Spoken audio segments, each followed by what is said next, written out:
Hi, I'm Mary Kopczynski, the CEO of RegAlytics, and I'm here to give you an update on this week's 16,221 regulatory alerts. Finally, the regulators are on vacation. It's so good. In fact, I was giving some demos to customers this week, and I would say, okay, let's search crypto and limit to new laws with a comment period coming out in the next 30 days. Nothing. Then I said, okay, let's do cyber. Nothing.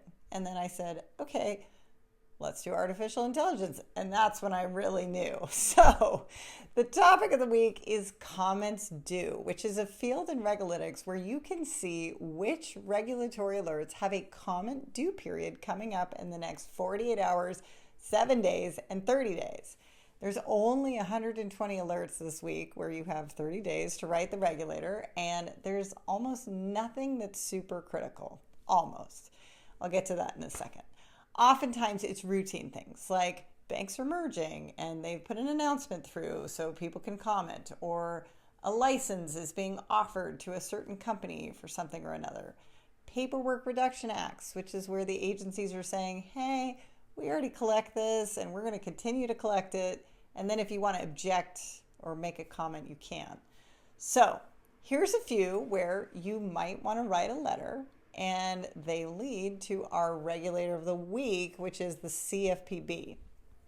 The CFPB is proposing interpretive rules regarding earned wage advances and earned wage access products. I know a number of fintech startups out there that do this kind of work.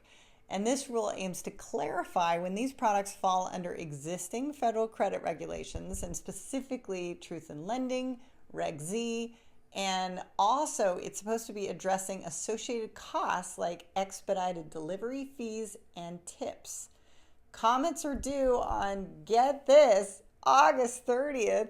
So if you're in a fintech that does anything with earned wages, you may need to carve out a few hours to meet about this.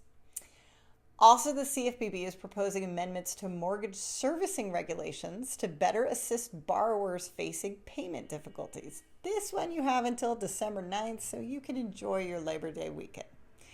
If you're in healthcare, the 2025 rules from Centers for Medicare and Medicaid Services that updates the fee schedule for physicians, Medicaid Part B payment programs, prescription drug inflation rebate programs, all of these rebates, they change every year. And so for those of you in the industry, I'm sure you're used to this every year, and hopefully you have a consistent process to address it.